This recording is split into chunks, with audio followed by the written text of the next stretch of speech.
Hey guys, LibertyBag20 here, and welcome to my very first top 10 video on this new channel.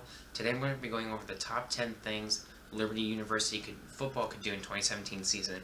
This is kind of in order as in like what could happen. I wouldn't say from 1 to 10, like 1 being the most, but just like more likely I would say in some things. So here we go. Number 10 is Masha could be transferring or switching positions. We all know that Buckshot took over in week 4 and led us to a 6-5 record after winning four in a row. He lost his last 2. So we could see Zastafan Masha either transfer out to a JUCO college and then go somewhere else, or he can go to another Division 1 AA school, Division 1A school, or even Division 2, Division 3. Or in the more likely scenario that I see, he could just switch to a position. He was used as a running back in some places and as a wide receiver, so that could be good because we just had a JUCO commit here to Liberty as a quarterback, so that's 4 quarterbacks now, along with Yerrick, Buckshot, and Masha. So we could possibly see that, and you never know what could happen. Number 9 is lose to both FBS teams in our current schedule for 2017. The 2 teams that we know are confirmed is Baylor and North Texas, so the Mean Green. Both in Texas. I think we could possibly lose both games. Definitely to Baylor, unfortunately. We'll just have to see how it goes. But I think we can beat North Texas. It just seems with everyone like with Lucas Holder transferring out and a bunch of other people leaving as seniors, it's very, very hard to do that. But you never know what could happen. But we'll see. Hopefully we can go 1-1 in the FBS teams and not 0-2.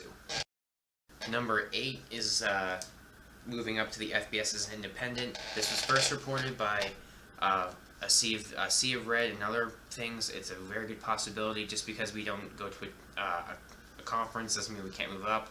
So moving up to FBS independent would be awesome because I think we could play some of the FBS independent teams like Army. That would be kind of cool. My wife was in the Army, so it would be kind of cool to see them play the Black Knights.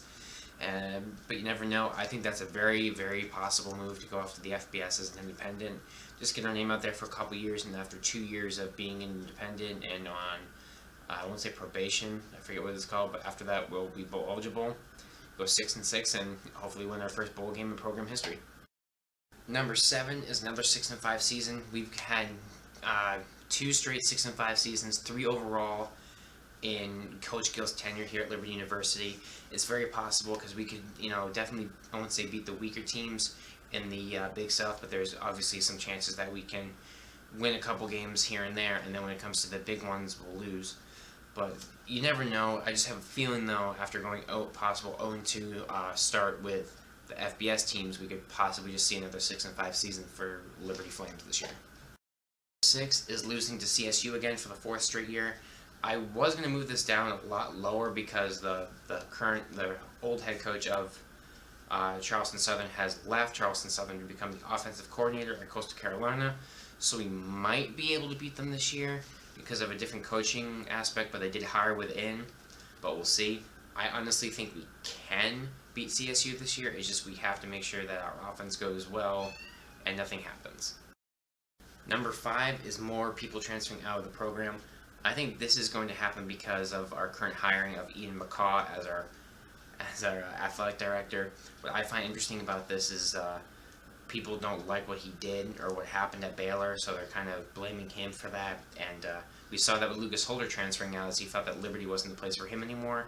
We don't know exactly if the reason for him transferring was because of Ian McCaw being hired here, but I'm just seeing a lot of players transferring out next year since Ian McCaw is here, but we'll see after the 2017 season. Number 4 is LU coming in under other teams. So what I say by that is a lot of the teams in the Big South are getting stronger, particularly Kennesaw State and Gardner-Webb, so we could possibly be 3rd or 4th in the standings, just depending on how we play. Like I said, that's very plausible with Trevon Maxwell at Gardner-Webb and how they've been doing. All the things going on at CSU, Kennesaw State not, having a losing record in the first 3 years of being in the Big South, or for football for that matter. So you never know, we could see something on the rise, we could be going down. But hopefully we'll stay strong and we'll just keep going on and go for our 9th Big South title this year.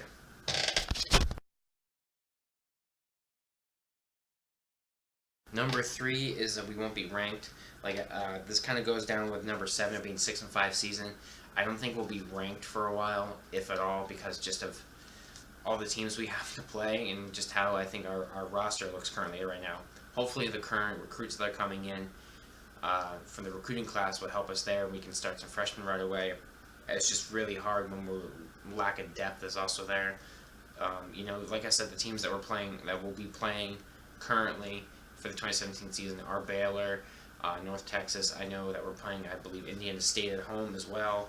So there's a few teams that will be playing that are kind of tough to play, and hopefully we can get some wins out, but I just don't see us being ranked in the 2017 season.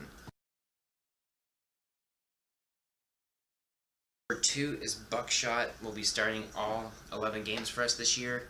I believe that's very, very plausible because he is definitely the quarterback to start. He does need to learn to calm down and throw it better and probably run a little bit more. But that's not up to me. That's up to Coach Gill and his staff, and hopefully that'll be something for us in the positive. He did win 4 games in a row for us, so hopefully he can get better over practice and over workouts, and during the 2017 season we could actually be really, really good, and he could lead us to a better 6-5 record. Number 1 is Coach Gill will be gone if we do not make the playoffs in 2017. This was kind of confirmed on the radio a couple weeks ago with President Jerry Falwell Jr. saying Coach Gill will at least be around for the 2017 season. So that's some faith in him, but we just don't know. I personally like Coach Gill. I think he's been really good for us, but it might be time for a new change, but hopefully it won't be Art Briles, but we'll see. I really think this is the number 1 because Coach Gill has to win with a new athletic director. It's just how it has to be, guys, unfortunately. But thanks, guys. That was my top 10 list of the things that could happen for football in the 2017 season. Stick around. Stick around for more videos coming soon. This is Liberty Bandit 20, and every day is game day.